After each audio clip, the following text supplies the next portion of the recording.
kasih. Itu yang pertua akan memberi peluang pada saya untuk berbahas, buat pertanyaan. Pandemik ini telah memperlihatkan kita satu keadaan di mana urus takbir kesihatan negara kita ini memerlukan satu kerjasama yang sangat kuat dan padu di antara kerajaan persekutuan dan kerajaan-kerajaan negeri, malah di kerajaan tempatan. Apa yang kita lihat pada hari ini ialah pentadbiran yang terlalu memusatkan di Putrajaya. Seperti juga dengan bagian-bagian lain ataupun bidang-bidang lain seperti pendidikan dan sebagainya.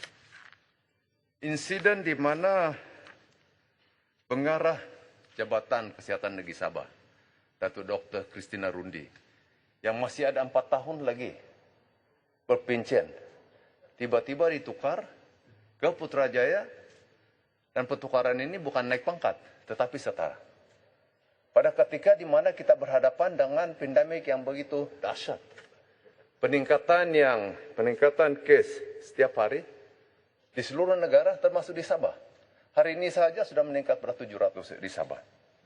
Dalam taklimat Menteri pagi tadi yang panjang lebar, dia tidak menyentuh dan beri penjelasan tentang pertukaran ini sebab rakyat Sabah hari ini bertanya, kenapakah perlunya ada pertukaran pengarah Jabatan Kesehatan Negeri Sabah pada ketiga ini, di mana kita berhadapan dengan case yang begitu dahsyat. Dalam hal ini kita semua tahu bahwa dalam perlembagaan persekutuan, hal-hal yang berkenaan dengan perubatan dan kesehatan ini memang hal persekutuan.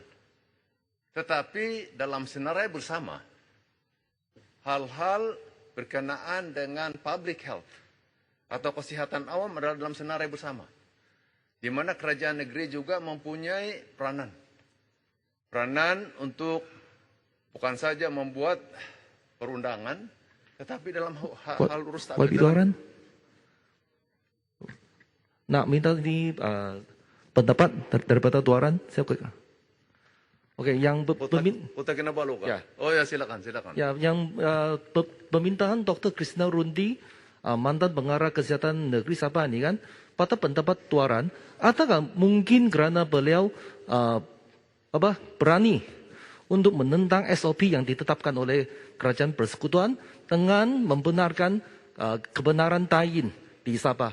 Dan adakah kemungkinan sebab itu yang jadikan beliau dipaksa bersalah diri? Bukan itu saja yang berhormat Kota Kinabalu. Terima kasih di atas pandangan tadi. Tetapi juga dalam hal-hal lain. Saya tahu semasa saya berada dalam kerajaan negeri, dalam kerajaan pimpinan warisan yang lalu, bahwa memang dia tegas. Banyak permohonan, permintaan dan cadangan-cadangan daripada Jabatan Kesehatan Negeri Sabah kepada Putrajaya, bukan saja lambat tapi tidak ditunaikan dan sebagainya. Dan kita boleh lihat case-case mantan-mantan pengarah Jabatan Kesehatan Negeri Sabah sebelum ini.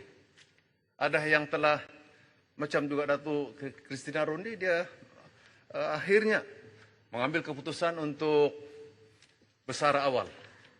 Ada yang pindah ke UMS sebagai pensyarah dan sebagainya. Karena mereka merasakan bahwa pandangan mereka, cadangan mereka, mereka yang lebih tahu tentang keadaan di negeri Sabah, tidak didengar oleh Putrajaya.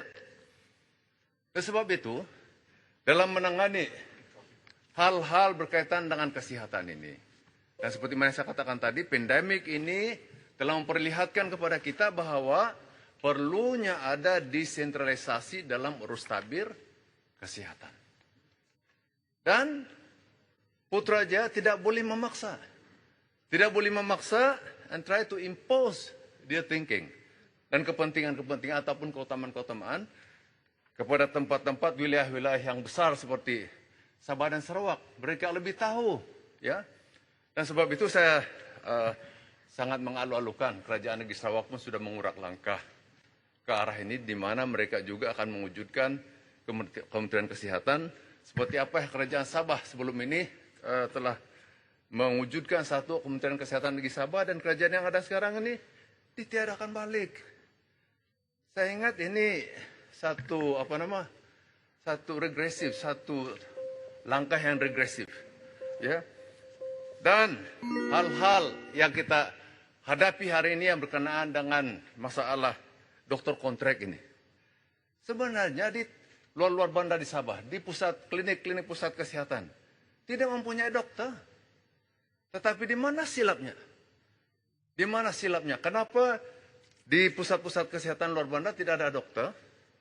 Atau lebih jelas lagi, kita memerlukan pakar-pakar di tempat-tempat ini, tetapi tidak dipenuhi. Ini berarti bahwa satu plan komprehensif peringkat nasional, dan dalam plan komprehensif ini hendaklah perlu membuat elemen desentralisasi. Itu sebab Tuan Dipertua saya mencadangkan supaya satu task force oleh Dewan Rakyat ini mengkaji hal-hal yang berkaitan dengan isu-isu desentralisasi di negara kita ini. Supaya kita dapat menurunkan kuasa. Bukan saja di peringkat kerajaan negeri, tetapi juga di kerajaan-kerajaan tempatan. Dalam banyak hal, kesehatan, hal pendidikan, dan sebagainya, supaya kita dapat menangani sebaik mungkin cabaran-cabaran yang dihadapi oleh negara ini, termasuklah hal-hal kesehatan dan pendidikan. Dalam hal insiden 488 kes bunuh yang telah direkodkan, ini saya tidak dengar Menteri pagi tadi memberi penjelasan. Jadi bagaimanakah kerajaan menangani ini, khususnya Kementerian Kesehatan, supaya dapat dikurangkan. Apakah langkah-langkah yang sedang diambil untuk menangani ini? Dan akhir sekali, satu yang dipertua ialah berkenaan dengan doktor kontrak ini, saya mohonlah, kemarin dia protes. Dia 10 menit saja diangkat kertas, 10 menit waktu rehat. Lepas itu hari ini dia mau ambil tindakan. Jadi tolonglah. Mereka cuma mau menunjukkan perasaan. Apa yang mereka tuntut. Janganlah pula hari ini mereka jadi mangsa lagi. Sudah dimangsa. Sudah jatuh di tempat tangga. Jadi tolonglah. Ya, terima kasih.